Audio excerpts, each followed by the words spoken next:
Salut à tous, ravi vraiment de vous retrouver pour cette nouvelle saison de Dragon Mag. Et pour cette première, j'ai le grand plaisir d'accueillir le patron Thierry Weisman. Bonjour Thierry. Bonjour. Le président de Metz Handball. Et en face, on ne change pas une équipe qui gagne.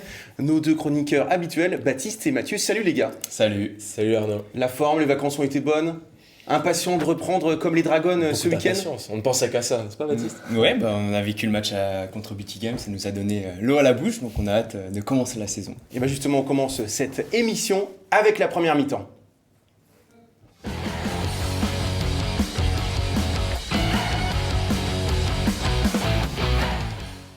Alors Thierry, on va commencer tout de suite par l'actualité immédiate. Et vous êtes un petit malin, un petit coquin quand même. Vous nous aviez caché, Pourquoi petit un grand si vous voulez, vous nous aviez caché le recrutement de dernière minute donc de cette jeune Angolaise, Stelvia Pascual, 19 ans, qui vient compenser l'absence longue durée de Kamila Misiewicz. Oui, enfin, on vous l'avait caché à vous, je me l'étais caché aussi, puisque c'est vraiment un recrutement last minute, puisque le joker médical c'est jusqu'au 31 août. Les joueuses qu'on a eues, que Manu a visionnées, etc., donnaient pas satisfaction, en tout cas celles qui étaient libres, et on nous a proposé en dernière minute, il y a quelques jours, cette joueuse qu'on a fait venir pour un essai, qu'on a décidé de garder parce que l'essai était concluant. Donc c'est une joueuse angolaise, on va dire c'est un très très bon défenseur, on l'a vu contre BT Game, franchement ça passe pas, c'est solide, c'est un peu Claudine Mendy en plus puissant encore, un numéro 2 de défense qui est très très bon, en attaque c'est un jeu un peu original comme une joueuse angolaise. Maintenant quand on aura balayé les difficultés linguistiques puisqu'elle parle qu'avec De Paula, elle parle portugais, elle parle pas anglais non plus. C'est le rôle de la capitaine voilà, en même temps. Je dis qu'elle va passer de bonne à très bonne joueuse. Mathieu, c'est une joueuse quand même qui est jeune, mais qui a quelques références sur la scène internationale, puisqu'elle a notamment participé aux Jeux Olympiques. On va d'ailleurs voir sa fiche. Donc c'était important, de toute façon, de prendre une joueuse supplémentaire. C'est ça, sur les recrutements de dernière minute, on est toujours un petit peu dans quelque chose de compliqué. Souvent, on voit des joueuses parfois un peu plus âgées, un peu plus expérimentées, qui sont en recherche d'un challenge différent. Là, c'est une jeune joueuse sur laquelle il y a peut-être la possibilité de capitaliser. Elle a quelques bonnes références, effectivement, avec sa sélection internationale.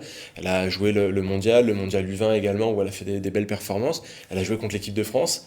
Donc c'est toujours aussi quelque chose d'intéressant. Là, elle va certainement pas avoir peur de l'opposition, de la confrontation, parce qu'elle l'a déjà côtoyé. Mais après, voilà, il va y avoir de l'adaptation. C'est peut-être là-dessus qu'il faudra faire attention. C'est, comme l'a dit le président, c'est la barrière de la langue et puis l'adaptation au jeu en France. Donc c'est un petit peu serré là pour le début de saison, j'imagine. Mais on va certainement voir une progression au fil des semaines. Baptiste, tu l'as vu à l'œuvre contre BT Game. Qu'est-ce que tu peux nous en dire ? C'est une joueuse qui est plein de promesses, avec un fort caractère, je pense, qui a vraiment une envie de progresser. Elle sait que c'est une chance de venir à Metz Handball, de sortir d'Angola pour venir en France, pour passer un cap, un niveau. Après, est-ce que ce pari va marcher? On ne le sait pas encore, mais il faut le tenter, parce qu'il nous manquait des joueuses au poste d'arrière, il fallait la prendre, tenter. Est-ce que faudrait que ça marche rapidement? Parce qu'on sait que là, il y a beaucoup de matchs qui vont s'enchaîner jusqu'à la trêve internationale. Le mois de septembre déjà est démentiel. Voilà, donc il va falloir... Pas de retard à l'animation. C'est ça, il faut qu'elle soit tout de suite dedans, parce qu'on aura besoin d'elle d'entrer dès le mois de septembre. Oui, on a aussi des difficultés maintenant, enfin un gros challenge administratif. Elle a été acceptée par la CNCG, la visite médicale, tout est en ordre. Maintenant, il va falloir attendre la lettre de sortie, l'autorisation de travail, etc. Et pour une Angolaise, c'est compliqué, mais on va faire au plus vite. Avec le regret, avec le recul plutôt, est-ce qu'il y a des regrets finalement de ne pas avoir conservé une enfant du club comme Orlane Canor, même si c'est toujours plus facile après? Bien sûr qu'il y a des regrets. Orlane, comme vous dites, est une enfant du club. À cette époque-là, il y avait une concurrence. Orlane revenait de blessure, Chamila était au top, Bruna aussi. Il y avait une concurrence entre trois joueuses à instaurer, sans dire qui était numéro 1, numéro 2, numéro 3. Mais la concurrence, a priori... comment je vais dire, je ne sais pas s'il faut dire la concurrence, mais je pense qu'on n'a peut-être pas fait assez pour garder Orlane et peut-être pour lui faire comprendre qu'elle serait numéro 1. Enfin, ça ne dépend pas de moi, je veux dire. Il n'y avait pas de hiérarchie. On allait dans l'inconnu, effectivement, pour la joueuse. Et à un moment donné, elle a souhaité tenter un pari à l'étranger. Mais si l'occasion se présente, on essaiera de la récupérer. Pourquoi pas faire une Tamara Horacek qui était partie pour mieux revenir. sûr. Et on a vu en tout cas sur le Final Four, messieurs, que Orlan Canor, après sa blessure, on dit souvent qu'il faut à peu près le même laps de temps, était revenu à son meilleur niveau. Tout à fait. On va voir tout de suite le recrutement de cette intersaison pour s'apercevoir, Mathieu, qu'il est plutôt sympa ce recrutement, avec notamment Kristina Jorgensen. C'est vraiment la recrue phare de l'intersaison. Il y a également la russe Maslova, la pivot Noémie Barthélémy, Julie Leblévec qui est de retour de blessure. De près, pardon. Et puis effectivement Stelvia Pasquale. Et puis Baptiste, toi tu as voulu ajouter une jeune joueuse également, qui est essentiellement du centre de formation. Oui, mais c'est important aussi, comme on le sait, Metz Handball forme beaucoup de joueuses, donc d'avoir un centre de formation performant. Et on sait que avec les échéances qui arrivent, les blessures vont peut-être arriver et il faudra tripler les postes, donc faire appel à des jeunes. Donc c'est important d'avoir des jeunes qui ont déjà beaucoup d'expérience et qui peuvent venir sur un match renforcer l'équipe première.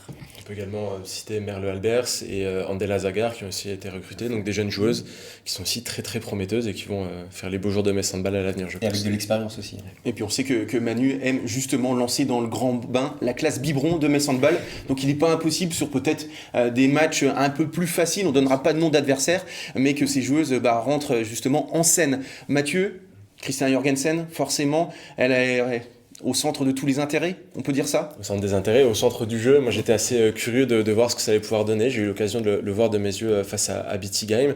Elle a scoré. C'était, il me semble, la meilleure buteuse de Metz Handball sur ce match. Mais c'était pas forcément là-dessus qu'on l'attendait. C'est sur l'organisation du jeu. On sent que ça commence à prendre. Effectivement, tout le monde l'a dit, à commencer par Emmanuel Malénat, que l'équipe a encore des progrès à faire, elle ne sera pas forcément à 100% prête en septembre, mais on sent que le jeu avec Jorgensen va être un petit peu différent de ce qu'on avait par le passé, ça va apporter une dynamique autre, donc il y a beaucoup de schémas de jeu à revoir, mais c'est très intéressant et c'est une joueuse de grande qualité. Et qui parle déjà plutôt bien français, donc ça c'est un vrai plus. Manu nous a confié qu'il y a eu des problèmes de communication entre les joueuses, notamment avec Kristina Jorgensen autour de la langue, donc ça pose encore problème, mais ça peut vite être réglé.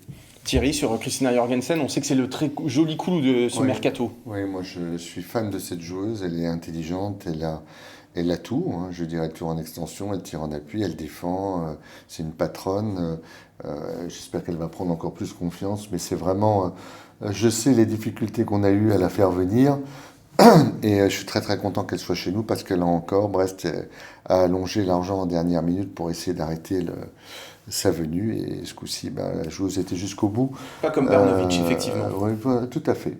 Mais donc c'est super, je suis enchanté, puis c'est une fille exceptionnelle. Si vous passez un tout petit peu de temps avec elle, vous verrez qu'elle est vraiment remarquable. On voit déjà qu'elle s'entend en bas, c'était sûr, avec Louise Burgard, mais aussi avec Valaria Maslova. Le cas de Noémie Barthélémy, c'est vrai que Thierry, c'est la pivot également, on parlait tout à l'heure avec cette Angolaise de dernière minute. Noémie Barthélémy, elle est arrivée aussi sur le tard. On peut parler de Paris, vraiment, pour cette joueuse qui arrive de deuxième division. Oui, on avait fait ce qui aurait été vraiment le plus gros coup de ces dernières années avec Albertina Kassoma, la pivot angolaise qui est monstrueuse et qui, elle toute seule, peut faire basculer des matchs. Et il y a eu cette histoire de mariage, de bébé, etc. à la minute, on n'a rien pu faire.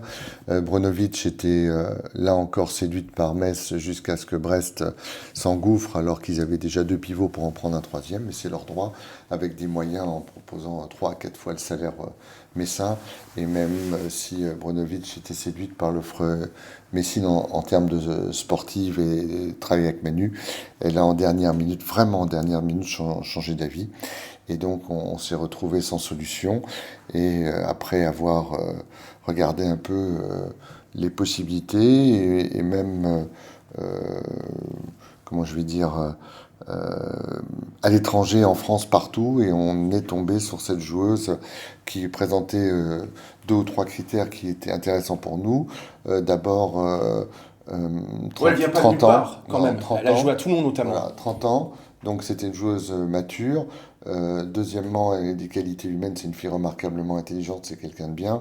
Et troisièmement, elle a sa taille pour elle. Quand vous avez laissé partir Nguyen qui s'en va, qui est une joueuse exceptionnelle point de vue taille, c'était important d'avoir le même profil pour essayer de rejouer des passes en hauteur.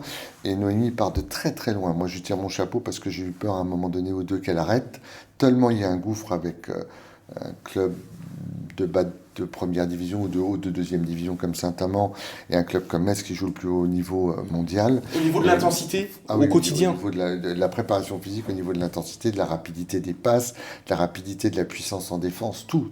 On discuterait avec elle. Et elle s'est accrochée et c'est mieux chaque jour.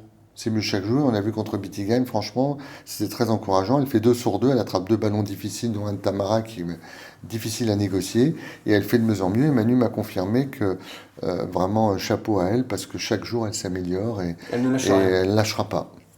Mathieu, sur Noémie Barthélémy, c'est vrai qu'aujourd'hui, Sarah Bouktit est vraiment la titulaire du poste avec beaucoup de responsabilités. Elle est encore relativement jeune, hein. C'est vraiment sa 2e saison au plus haut niveau. Avec elle, on retrouve Noémie Barthélémy qui, elle aussi, va devoir appréhender le plus haut niveau. Donc c'est vraiment un pari sur tout le poste. Sur le papier, c'est surprenant puisqu'on a une jeune joueuse de 20 ans qui doit emmener avec elle et façonner au plus haut niveau une joueuse de 30 ans. Donc c'est un petit peu particulier. Mais dans le concret, Noémie Barthélémy, elle a une expérience, elle a aussi un autre savoir-faire, elle a vu d'autres clubs, elle a réussi à aller gagner d'autres trophées, donc elle va aussi pouvoir apporter des choses. Mais c'était une problématique majeure puisque Metz Handball ne pouvait pas se permettre d'avoir juste Sarah Bouktit en joueuse à ce poste-là. Eh bien, c'est le meilleur compromis, je pense, d'avoir été chercher cette joueuse-là, puisqu'elle a une volonté, comme a pu l'évoquer Thierry déjà à l'instant, et c'est le plus important, je pense, quand on veut venir à Metz Handball, c'est d'avoir la plus grande des volontés, parce que quand on va voir un petit peu les entraînements, quand on va voir l'intensité qu'il peut y avoir dans d'autres clubs, ou le rythme d'une manière générale, c'est pas du tout la même chose. Quand on s'attend au plus haut niveau, eh bien, Metz Handball a l'affiche dans sa salle d'entraînement, chaque jour, c'est ici que nous façonnons nos victoires. Eh bien, elle est toujours aussi vraie année après année, c'est que la salle d'entraînement, elle s'y passe beaucoup de temps et avec force. On sait aussi que c'est peut-être la chance d'une carrière, d'une vie pour Noémie et Barthélémy. On va se faire une dernière fois mal en regardant malheureusement les départs. C'est la vie d'un club. Les joueuses passent, l'institution demeure. Donc parmi les départs, il y a donc les 2 ex-capitaines, Grazadi et Méline Nokandi, Astrid Ngouan, Orlan Canor, Ivana Kapitanovic et Adriana Cardozo. Baptiste, Ivana Kapitanovic qui s'en va, Camille Depuisé qui arrive. Là aussi, il faut que Camille elle passe un cap, puisqu'on passe de Bourg-de-Péage à Metz Handball. Et là aussi, c'est pas du tout la même chose, même si on a vu l'an dernier, sur la première partie de saison, que Bourg-de-Péage n'était plus le petit club d'antan. Heureusement que Atadou, là on l'a vu sur le match de Bietigheim, retrouve son niveau, donc elle pourra accompagner Camille dans son ascension à Metz Handball. Mais c'est vrai qu'elle a besoin de trouver des repères, de grandir, de s'adapter au jeu de Metz Handball et surtout de s'adapter au jeu des équipes qui jouent la Ligue des Champions. Et on l'a vu que c'est encore un petit peu hésitant, elle a encore du mal à faire les arrêts importants. On l'a vu sur les jets de 7 mètres, il n'y a pas eu d'arrêt. Donc, oui, c'est particulier comme les jets de 7 mètres. Oui, mais elle n'a pas encore eu cet impact qu'on demande et que Manu, pardon. Désolé, je ne suis pas encore coach de Metz Handball. Demande, et on sait que c'est très important, on l'a vu pendant le Final Four, le rôle des gardiennes est vraiment important. Donc pour épauler Atadou, il faut au moins qu'elle se mette au niveau de Metz Handball, mais pour l'instant, elle a encore un peu de mal. Atadou qui revient bien après sa grave blessure. Il ne faut pas oublier non plus Mélanie Alter. Mais président, je voudrais vous entendre effectivement sur Camille Depuisé, qui doit peut-être encore passer un petit cap. Mais c'est normal, on est en début de saison. Même si Bourg-de-Péage jouait les premiers rôles, d'abord ils n'ont pas joué toute la saison, ensuite il y a un gouffre avec la Champions League. Camille a besoin de se mettre dans le rythme, dans la peau, il y a une intensité d'entraînement énorme, mais je suis sûr que ça va le faire parce qu'elle a un mental terrible et elle veut absolument y arriver, mais on a encore un petit peu besoin qu'elle acquiert de l'expérience. Alors la saison de championnat reprend ses droits ce week-end avec donc ce déplacement justement à Bourg-de-Péage de Metz Handball ce samedi. On peut le dire, hein, la concurrence n'a jamais été aussi exacerbée pour vous trois aujourd'hui, puisque Metz est le tenant, le favori à sa succession. Quel est l'adversaire pour vous qui peut le titiller? Je dis bien titiller, hein, pas lui passer devant. Entre le Paris 92 de Méline Nokandi, le Nantes de Lagerquist ou encore Brest de Bernovic. Thierry. Je vais écouter ces messieurs qui sont les vrais spécialistes. Bon, je ne vais pas chercher très loin. Pour moi, c'est Brest avec ce recrutement, avec 6 arrivées, avec ce poste de pivot qui s'est vraiment renforcé, qui devient solide. La base arrière aussi qui a beaucoup de force athlétique. Il y a une profondeur de banc avec chaque poste qui est triplé. Mais au poste de gardienne, Moi, je pense qu'elles se sont affaiblies, puisqu'il faut Oui, rappeler que le Sandra départ Toft est est partie à parti. cœur et que Julie Fogéa, même si elle a une belle carrière, c'est quand même pas du même niveau pour moi. Mais l'équipe s'est quand même renforcée. Après, on le sait, à Brest, ce qui est compliqué, c'est d'arriver à faire jouer toutes ces filles ensemble, de créer une vraie cohésion sur toute une saison. Donc là, ça sera vraiment le pari de Pablo Morel, l'entraîneur de... Oses-tu dire que trop de noms ne fait pas forcément une équipe? Bah non, parce qu'on le sait on que est ce d'accord. qui fait la force de Metz Handball, c'est le côté familial et le côté humain, qui est moins présent à Brest parce qu'on connaît par rapport à tous les questions d'argent et la rotation des joueuses. Donc là, vraiment, si Brest arrive à créer une vraie équipe, eh ben, elle sera vraiment l'une des meilleures de ce championnat. Mathieu, pour toi, est-ce que... Alors tu vas me dire peut-être que c'est encore Paris 92, mais je suis sûr que l'affect va rentrer en ligne de compte et tu vas me sortir Paris 92 avec Astrid et Méline. C'est ça. Alors, Paris 92, forcément, c'est une équipe qui s'est renforcée. Un recrutement qui a même été assez surprenant. Ça n'a jamais autant été le Metz Handball bis avec des joueuses et un coach. Et vraiment, il y a quelque chose, Yacine Messaoudi qui récupère quelque part un peu des joueuses qu'il a connues et qu'il a envie de continuer. Elles sont allées chercher autre chose là-bas. On sait que c'est pas uniquement du sportif qu'elles allaient chercher ces choses-là. Donc, il faudra voir un petit peu comment ça prend aussi. Et pour évoquer aussi un autre candidat, moi j'ai un peu d'affect sur le projet de Nantes depuis quelques années. Je suis curieux de voir comment ça continue à évoluer de ce côté-là. C'est un club qui est un petit peu atypique dans son évolution et je suis assez curieux. Donc effectivement, championnat qui va être disputé. Avec beaucoup de Scandinaves dans cette équipe suédoise, et on sait toujours que quand il y a peut-être trop une colonie importante, ça peut créer des clans dans un vestiaire, à voir quand même. C'est moins fort que dans le football. C'est vrai, voilà. Je suis d'accord avec toi. C'est vrai Baptiste. que je rejoins Mathieu, Brest, c'est vraiment des coups, alors que Paris et Nantes, c'est vraiment des projets qui se construisent et sur le moyen terme. Donc, Oui, mais pas Paris. Je veux dire, Paris. Mais Paris, à Laura Flip et Méline Nocandi, oui, c'est certainement deux des plus gros talents de la Ligue. Alors, Passé par Metz Handball. ouais. Alors, comment je vois les choses? Moi, je pense que les principaux adversaires de Metz, C'est Metz. c'est Plancuc, Saint-Amand, Non, pas de langue de de bois. péage. Bien sûr que si, parce que c'est là qu'on va perdre, que les équipes vont perdre des points. Les 4 grosses équipes que vous avez citées, elles vont se neutraliser. On gagnera probablement chez nous, on perdra peut-être chez eux. Mais ce qui est important, c'est pas de perdre contre des petites équipes et de pas de lâcher. Regardez l'année dernière, Brest s'est foutu le championnat en l'air parce qu'ils ont perdu contre Bourg de Péage. Dès la première journée.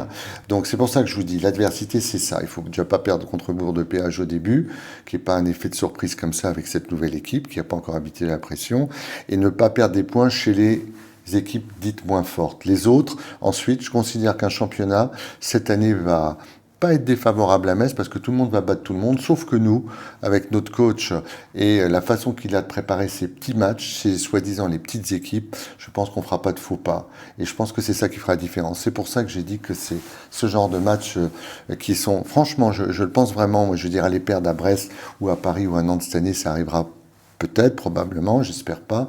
J'espère qu'on les gagnera à domicile. Par contre, celle des 4 équipes-là qui aura laissé moins de points chez des seconds couteaux, aller jouer à Chambray aussi. Il faudra aller jouer à Chambray cette année. Il faut aller jouer à Besançon, chaque année aussi. Il faut aller jouer à Dijon.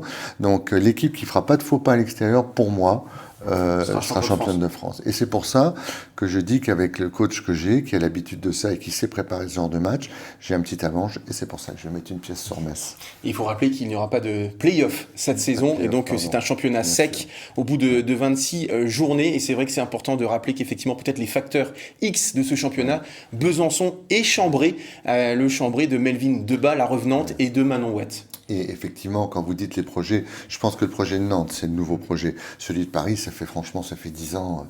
Quand ils ont pris Laura Flip, ils allaient gagner le champion de France. Quand ils ont pris un thé, j'entends ça chaque année. Bref, c'est pas un nouveau projet. Le projet de Nantes me semble vraiment un nouveau projet qui monte en puissance avec beaucoup d'argent, plus qu'à Metz maintenant. Maintenant, oui, Paris, quand on a... par exemple, avait reçu une offre de Nantes à l'époque. Et d'autres aussi chez nous, que je vais pas citer, mais avec des offres mirobolantes. Et donc... par contre, Paris perdra beaucoup moins de matchs que l'année dernière parce que quand on a Méline qui est capable de faire la différence ou Estrid Ngouan, ça va aussi être très très intéressant. Donc ils perdront moins de matchs et effectivement c'est des candidats, mais entendez ce que je vous ai dit sur les petits matchs à l'extérieur. On surveillera ça de près et dès mercredi prochain contre Dijon, on passe tout de suite à la deuxième mi-temps.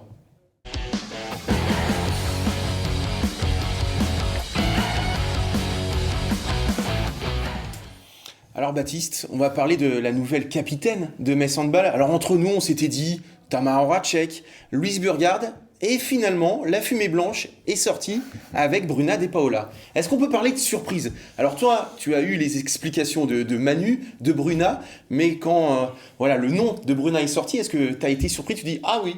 Un peu surpris, mais après, on comprend rapidement pourquoi le staff messin a choisi Bruna, parce qu'on sait qu'une capitaine, elle doit avoir un impact sur le terrain, mais aussi en dehors. Donc on sait que Louise Tamara parle beaucoup, encourage et guide beaucoup l'équipe sur le terrain, mais on a l'impression qu'elles ont un petit peu moins d'impact dans le groupe messin, alors qu'une Bruna avec son sourire, sa joie de vivre et ce côté fédérateur qu'elle a, eh ben, on peut comprendre que Bruna peut porter cette équipe, et on sait que cette saison, le temps que Metz Handball trouve les mécanismes, opère tous les réglages, eh ben, on sait que la force de caractère, le rouleau compresseur seront importants pour aller battre les petites équipes dont parlait Thierry. Donc si on a une joueuse qui peut porter l'équipe quand ça va mal et qui peut, quand Metz Handball n'arrive pas à trouver les bonnes solutions, et bah, s'il y a une joueuse qui peut pousser cette équipe à aller gagner les matchs, c'est le plus important. Et donc on comprend pourquoi Bruna a été choisie par le board de Messin.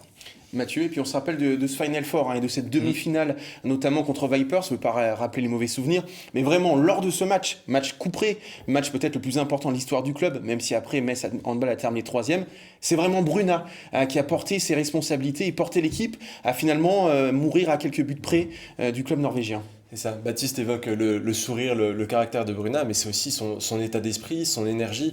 Elle est inépuisable, elle apporte vraiment quelque chose en permanence. Elle veut gagner à tout prix. Chaque défaite, c'est vraiment un drame pour elle. Et on y retrouve justement des attitudes qu'on avait pu voir chez les capitaines par le passé, où eh bien, un match gagné n'était pas forcément une satisfaction. Si tout n'était pas parfait dans le jeu, eh bien, Bruna, elle porte ça. Elle a vraiment ça en elle. Et elle va amener l'équipe avec elle sur ces échéances qui sont importantes, qui viendront bien plus tard dans la saison, on l'espère, mais dans ces moments clés, elle sera précieuse, et c'est ce genre de capitaine qu'il faut. Puis il faut aussi mentionner que c'est la première capitaine étrangère de Metz Handball, et ça c'est remarquable aussi. On parlait de Paris un peu plus tôt, là c'est plutôt quelque chose de différent que fait Metz Handball, et ça va certainement prendre, parce que Bruna va certainement jouer son rôle à 200%. Et bien justement, messieurs, on va l'écouter, Bruna De Paola, ainsi que Manu Mayonade. Voilà ma deuxième saison, j'attendais pas forcément être capitaine sur ma deuxième saison, surtout que j'ai jamais été dans ma vie, mais ça me touche beaucoup. Ça montre que le staff, le club a confiance en moi. Et voilà, je vais essayer d'être à la hauteur du club. J'invite quiconque à venir passer 15 jours avec nous, et ça lui sautera aux yeux que Bruna est la capitaine par excellence pour le Metz Handball. Bruna, c'est une travailleuse, Bruna, c'est une fille hyper exigeante, Bruna, c'est une fille à l'écoute des autres, c'est une fille qui n'est pas fermée, c'est une fille à qui tu peux dire tout le temps, sans avoir peur effectivement de sa réaction. Elle a un parcours de vie qui fait qu'elle est juste incroyable. Alors Thierry, est-ce qu'on peut connaître un petit peu les secrets de cette nomination? Est-ce que généralement ce sont les joueuses entre elles qui nomment une capitaine? Est-ce que c'est le staff, le président? Non. Alors ça se fait effectivement à certains endroits. Chez nous, c'est pas comme ça. C'est pas les joueuses. Leur avis leur a pas été demandé, parce que comment vous faites si elles ont un avis divergent par rapport à l'entraîneur ou au président? Donc vous savez, les sondages, il faut pas en faire de trop, parce que une fois que vous avez voilà, hein, vous en savez quelque chose. Voilà. donc cette joueuse, elle a été choisie par Manu et par moi-même. Ça nous est, comme a dit Manu, devenu très rapidement une évidence. On voit vivre le groupe, on sait comment ça se passe, et pour rassembler tout ce que vous avez dit sur cette joueuse, retenez bien, elle est solaire. C'est-à-dire, c'est le soleil, c'est l'énergie, c'est la chaleur humaine, on s'en souvient bien à Budapest. Elle est extraordinaire, elle a le sourire tout le temps, elle nous réchauffe quand ça va pas, elle ne s'arrête jamais de briller, elle est solaire, et elle irradie vraiment sur le groupe, et franchement, elle est adorée de tout le monde. On a encore plein de questions à vous poser, Thierry. On passe tout de suite à la conférence de presse.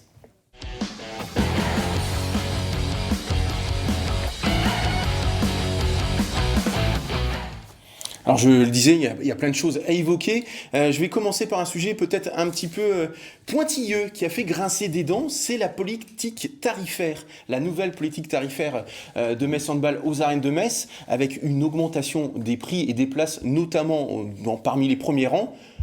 J'ai envie de dire, je vais le dire d'ailleurs, voilà, un grand club qui reste sur sa meilleure saison, ce n'est pas forcément anormal d'augmenter des prix, surtout que ça n'a pas été le cas depuis un certain temps. Mais dans la question, vous avez tout dit. Je veux dire, mais je vais en rajouter quand même un petit peu. D'abord, on avait baissé les prix pour le Covid, suite à l'année Covid, pour que les gens qui avaient payé, qui n'ont pas été remboursés, puissent retirer quelque chose. Et donc, on avait diminué les prix de 20 ou 30%. Donc, c'était normal de les relever, premièrement. Deuxièmement, on a fait avec notre équipe commerciale un benchmark et on s'est rendu compte qu'on était moitié prix par rapport à Brest. Par exemple, où les abonnements à 600 € alors qu'on était à 300. Là, on s'est mis à 400 et quelques pour certains, comparant le même type d'abonnement. Donc, c'était normal. Troisièmement, tout évolue sur le marché des transferts.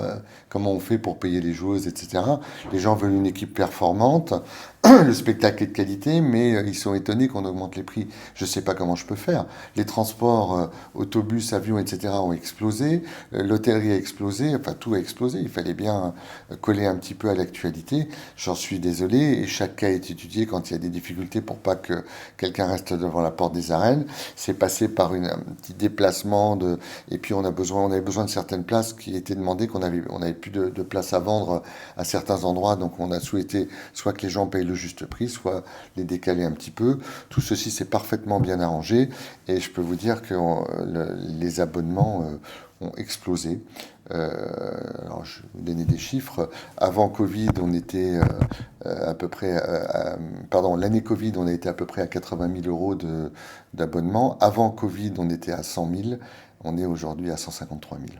Ouais, Donc, assez équivoque. C'est assez extraordinaire et je remercie les commerciaux et mes collaborateurs de m'avoir alerté sur ce qui se faisait ailleurs et puis sur la qualité du spectacle, comme vous l'avez dit.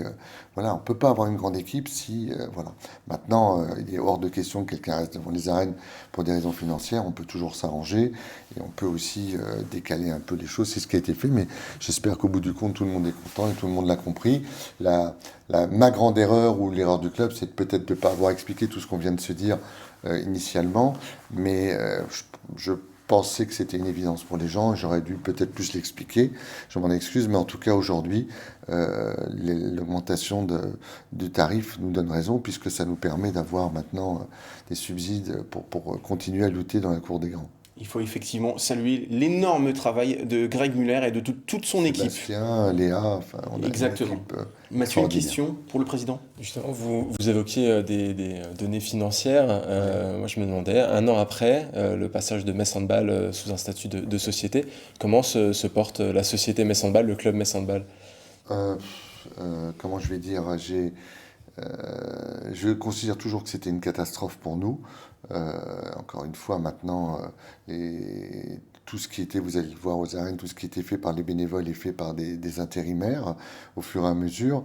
Et donc, pour moi, plus la TVA qu'il faut appliquer surtout, pour moi, c'est toujours aussi dramatique qu'avant. Je rajouterais... un secret, c'est que la ville nous mettait à disposition les arènes, on payait les fluides, la sécurité, et que maintenant on paye non seulement les arènes les jours de match, mais les arènes pour s'entraîner, les salles annexes pour le centre de formation, et c'est un chiffre de 150 000 € qui vient de tomber. Donc je considère que c'est toujours dramatique, et sans l'augmentation de la billetterie et sans l'augmentation du partenariat en cours, j'espère, qui devrait augmenter lui aussi. Il faut que ça augmente de 20 à 30%. On n'y arrivera pas. Donc aujourd'hui, je peux pas vous dire si on a réussi à équilibrer les choses. On verra au fur et à mesure. Mais voilà, donc c'est toujours aussi... tous ceux qui m'ont dit que c'était... qui disaient sur les réseaux sociaux que c'était super, etc., c'est une connerie sans nom. Il n'y a rien de super à ça, et c'est un peu plomber le handball féminin que ce n'est que charge supplémentaire. Voilà. Baptiste? Moi, je vais plutôt parler du côté transfert. On sait que voilà, les chiffres gonflent, les joueuses demandent toujours un peu plus, et maintenant l'argent rentre en compte dans les décisions des joueuses. On sait que Metz Handball s'appuie sur Manu Mayonade, le projet, sur le côté aussi humain et familial. Les résultats? Et les résultats aussi, mais est-ce que ça peut suffire à attirer des joueuses, ou est-ce qu'il va falloir réfléchir à d'autres moyens pour attirer des grands noms à Metz Handball? Alors, d'abord, il y a plusieurs choses. 90% des joueuses qu'on a recrutées nous disent qu'elles viennent pour le coach, pour travailler avec Manu Mayonade. 90% de leur raison de venir, c'est le coach Emmanuel Mayonnatte, travailler avec Manu. Il est connu comme étant un des meilleurs coachs du monde. Il est intelligent. Enfin, on ne va pas revenir sur. Et tant qu'il sera à Metz, je ne serai pas inquiet concernant les destinées du club. Donc ma première question, c'est comment le garder. Et bien évidemment qu'il fait des sacrifices financiers énormes. Franchement, à certains moments, j'en ai peut-être presque honte. Je ne peux pas le pousser dehors.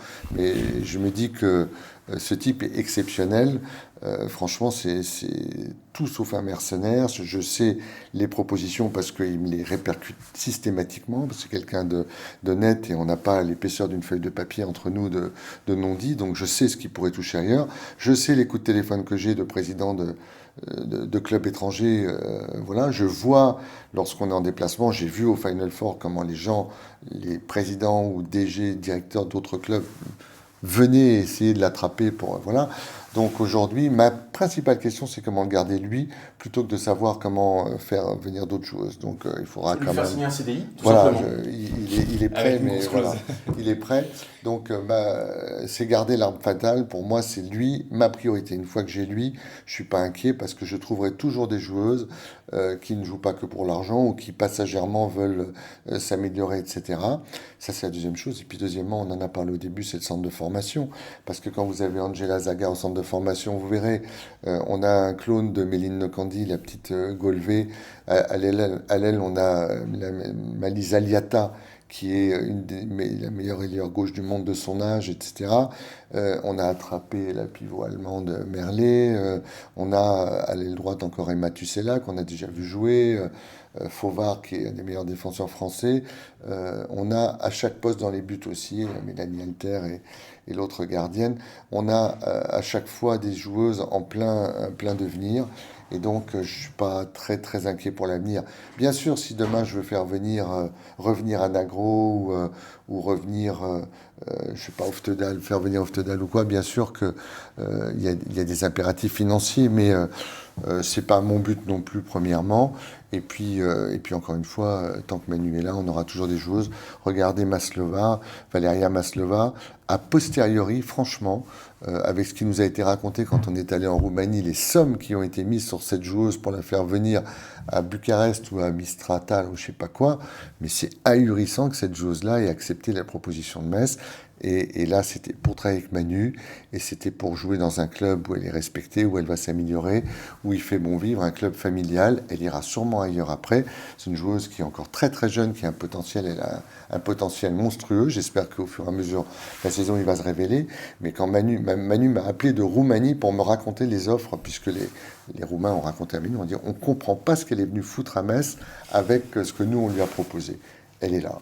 Donc, mais les clubs roumains ont du mal ces dernières années à aller au Final Four, donc il y a aussi le côté historique. Probablement aussi qu'on a maintenant une culture sportive et un passé sportif qui fait qu'on va très régulièrement au Final Four et que j'espère on ira cette année. Mais c'est Manu Mayonnatte.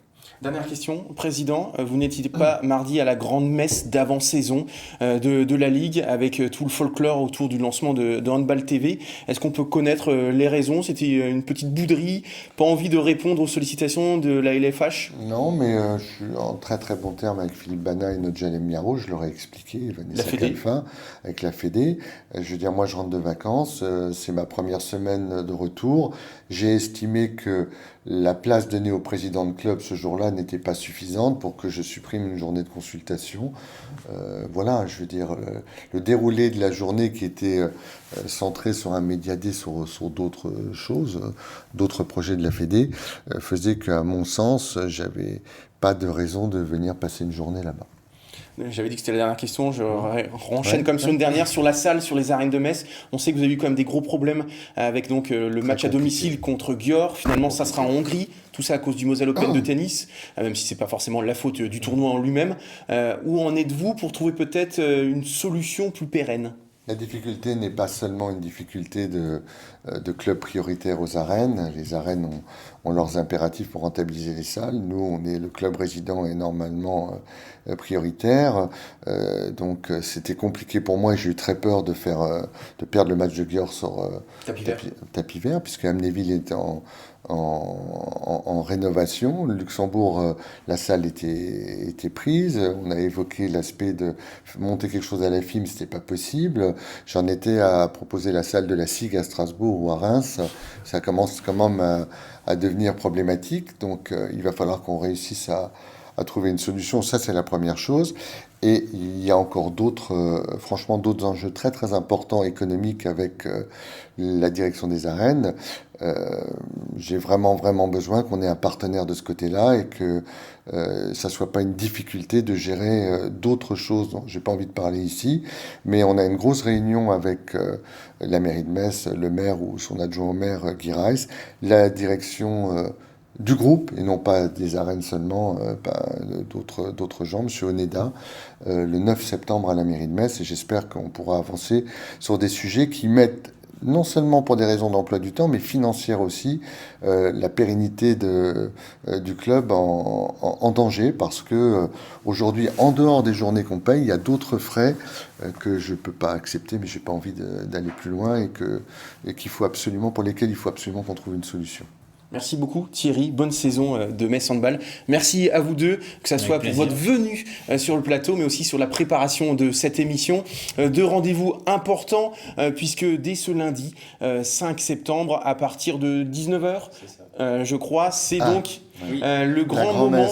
La grande messe, c'est le cas de le dire, puisque c'est la présentation des joueuses à la cathédrale de Metz. Nous vous proposerons dans le Moselle Info du lendemain, du mardi donc 6 septembre à 18h, un reportage en inside de Jean Milon. Et puis le lendemain, donc le mercredi 7 septembre, c'est le retour donc des matchs de l'EFH sur Moselle TV, Metz Handball Dijon, prise d'antenne à 19h50 avec Baptiste Deveau, match à 20h. Donc encore une fois, plus que jamais, Moselle TV aux côtés de Metz Handball. Alors, je voudrais dire que le lundi soir, à la présentation de l'équipe, le fameux chœur des Dragons se produira.